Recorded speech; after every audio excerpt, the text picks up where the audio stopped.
to introduce Professor Hisao Ogawa from Japan, who's going to talk about a trial on Telmisartan in cardiovascular diseases. Thank you for Dr. Derumo Stan Sensen. Okay.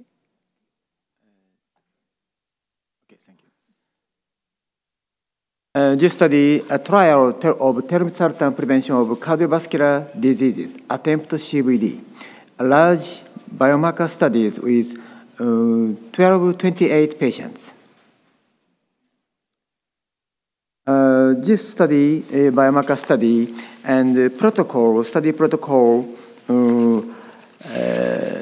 multi-center, prospective, randomized, open-label, active-controlled, blinded endpoint assessment. We entered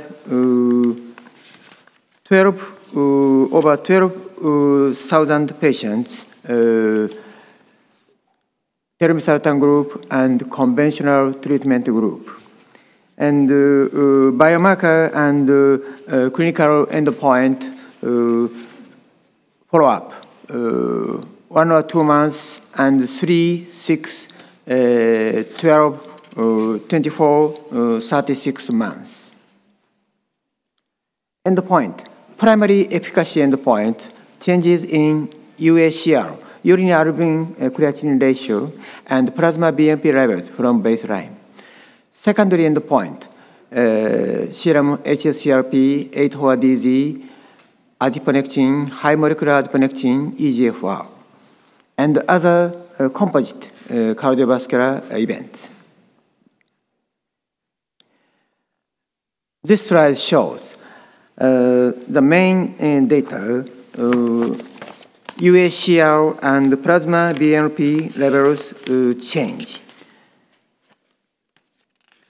This slide shows both baseline and BNP levels were similar in the two groups compared to the baseline.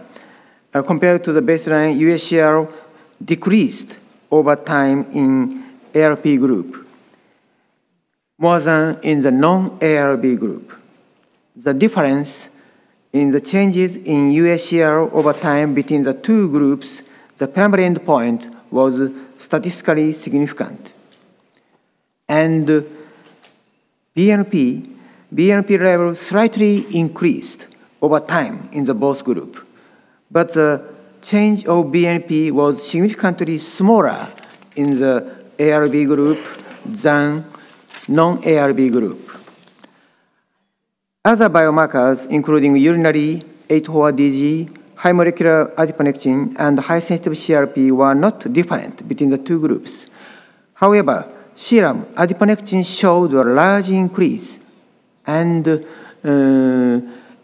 especially interesting, EGFR showed a large decrease in the ARB group than in the non-ARB group throughout the study.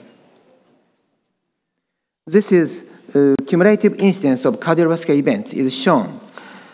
Fatal and non-fatal cardiovascular events were fewer in the ARB group, but not significant.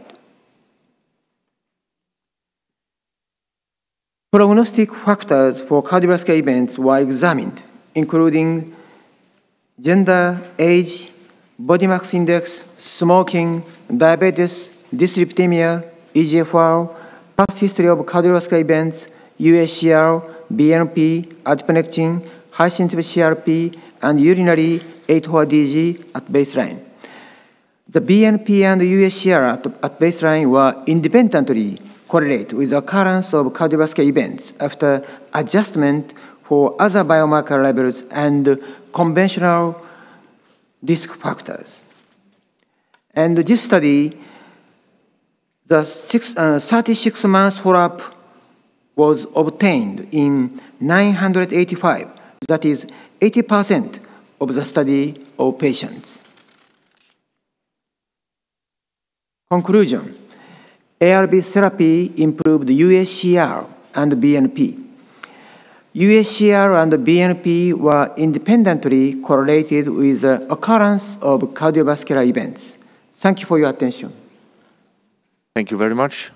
So the presentation is open for discussion.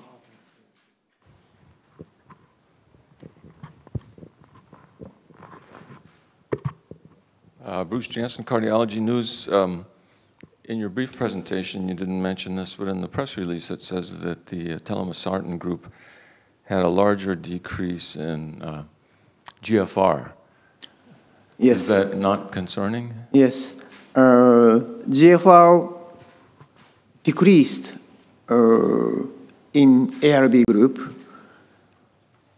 more than non-ARB group, but the cardiovascular events fewer in ARB group.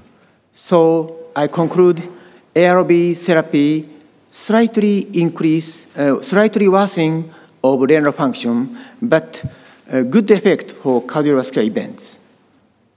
Okay? Okay.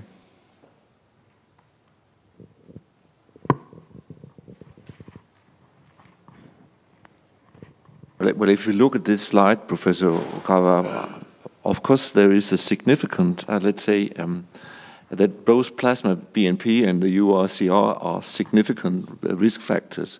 But obviously, if you look at the odds ratio, the odds ratio is fairly low compared to the conventional risk factors. So do you think these biomarkers are very important in your study? If you see the slide with the... Take the slide that we just... The second, but... not the last, but... All biomarker, no, that one. this slide? That one, yes, this one. Yes. If you look at the odds ratio for plasma BNP and UACR, it comes out as a significant prognostic factor. However, the odds ratio is quite low compared to diabetes, history of cardiovascular events. Could you comment on this? I mean, how important are these measurements? Sorry? Do you think that, could you comment on the choice of the biomarkers, BNP and UACR, as a risk factor? In statistical analysis, we always enter the all risk factor, high sensitive CRP, EGFR, and adiponectin, and the BNP, and the diabetes, and the clinical risk factor, diabetes and